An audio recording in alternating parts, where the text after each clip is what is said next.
क्रांतीज्योती सावित्रीबाई फुले स्मृतिदिनानिमित्त new English school निमगुळ येथे अभिवादन.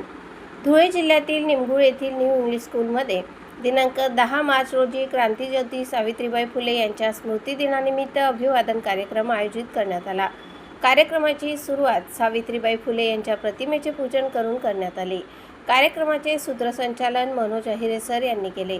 प्रमुख पाहुणे दिलीप खिवसरा यांनी आपल्या मनोगतात सांगितले की भारताच्या पहिल्या महिला शिक्षिका, समाजसुधारक आणि मराठी कवयित्री म्हणून क्रांतीज्योती सावित्रीबाई फुले यांचे कार्य महान आहे.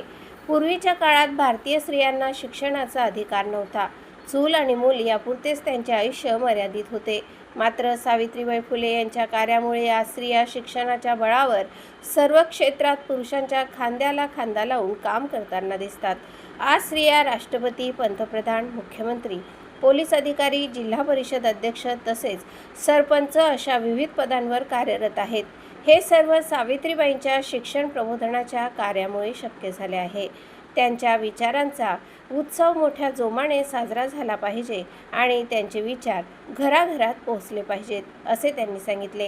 कार्यक्रमाच्या अध्यक्षा श्रीमती अहिरराव मॅडम यांनी सांगितले की सावित्रीबाई फुले यांनी त्या काळातील अनेक अनिष्ट रूढी व परंपरांविरुद्ध लढा दिला. बालविवाह, सतीप्रथा यांसारख्या प्रथांविरुद्ध आवाज उठवून त्यांनी विधवा पुनर्विवाह, अस्पृश्यता निर्मूलन आणि दलित महिलांच्या शिक्षणासाठी मोठे कार्य केले. स्त्रियांच्या उद्धारासाठी त्यांनी आपले संपूर्ण जीवन समर्पित केले, अशी माहिती त्यांनी दिली. कार्यक्रमाच्या शेवटी सावित्रीबाई फुले अमर रहे अशा घोषणा देण्यात आल्या.